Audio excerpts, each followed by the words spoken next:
आप देखेंगे railway ALP में। आप रेलवे एएलपी में क्या हुआ कि जब भी वैकेंसी आती थी रेलवे में तो एक बड़ी संख्या में रोजगार देता था। रेलवे से लोगों का इमोशन जुड़ा हुआ था और बच्चे जो थे इसके काफी समय से इंतजार कर रहे थे, 5 सालों से। और 5 सालों में जब एएलपी की वैकेंसी आई थी तो महज 5696 वैकेंसी आई, यानी साल का देखेंगे तो 1100 वैकेंसी, एक साल में महज 1100 वैकेंसी आई है।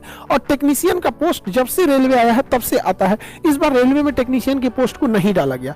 ऐसा कि रेलवे का ऐसे कहना है कि वो इसका टेक्नीशियन का पोस्ट अलग से निकालेंगे। तो जो बच्चे कंफ्यूज हैं कि टेक्नीशियन का क्यों नहीं आया, तो टेक्नीशियन और नॉन टेक्नीशियन अलग से दिया जाएगा।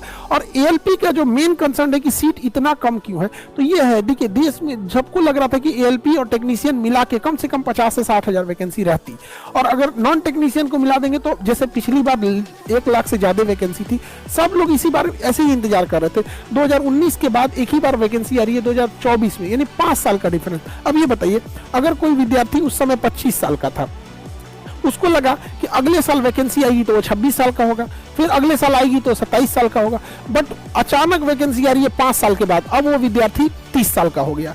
यानी अगर किसी विद्यार्थी का 25 साल में एग्जाम नहीं हुआ तो अगली बार वो एग्जाम ही नहीं बैठ पाएगा। अब सोचिए कितनी बड़ी समस्या है। अगर हर साल 1100 ही वैकेंसी देनी थी तो हर साल देते हैं यहाँ पर। और दूसरा क्या है, विद्यार्थियों का कहना है कि 3 साल तो कोरोना खा गया उनका, तो एटलीस्ट एज रिलैक्सेशन देना आना चाहिए कि 5 साल बाद एक ही बार वैकेंसी ला रहे हैं। जो 26 साल का था वो उसका एज खत्म हो गया, 27 साल वाले का एज खत्म हो गया, तो एक लंबे समय के बाद दिक्कत होती है, तो ही विद्यार्थी कहते हैं।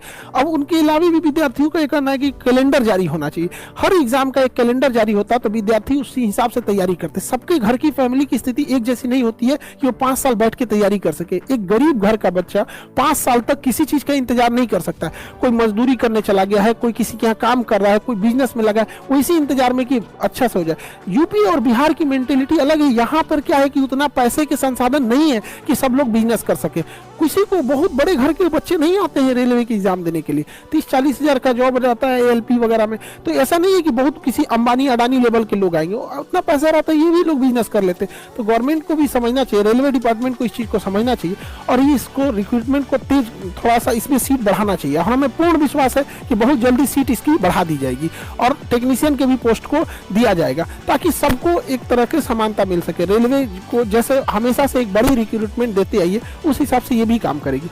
और जो विद्यार्थी लोग ये कह रहे थे कि कई विद्यार्थियों का कहना है कि फिजिकल प्रोटेस्ट, देखिए वो फिजिकल प्रोटेस्ट कोई रास्ता नहीं है, क्योंकि फिजिकल प्रोटेस्ट में आप भीड़ में जाएंगे और आप भीड़ का फायदा कोई दूसरा इंसान उठा लेगा। क्योंकि ये चुनाव का वर्ष है तो कई बार ऐसा होगा कि आपकी भीड़ का राजनीतिकरण इस्तेमाल हो जाएगा, फिर उससे आपको कुछ नहीं मिलने वाला है। आपके भीड़ में कोई असामाजिक तत्व घुसेगा, वो उपद्रव करेगा, आप लोग इसमें पीस जाएंगे। हम लोग आपका भला ही सोचते हैं, इसीलिए हम आपको समझाते हैं कि कई बार आप लोग को उतना चीज नहीं समझ पाते कि आपकी भीड़ का कोई गलत फायदा उठा लिया तो फिर गवर्नमेंट को लगेगा तो उपद्रवी हो गए हैं यहाँ पे, फिर आपकी बात नहीं सुनी जाएगी। और पूरे रेलवे डिपार्टमेंट से भी है कि भैया आपको 20-20 लाख ट्वीट की जाते हैं, करोड़ में ट्वीट जाते हैं, कम से कम ध्यान दिया कीजिए।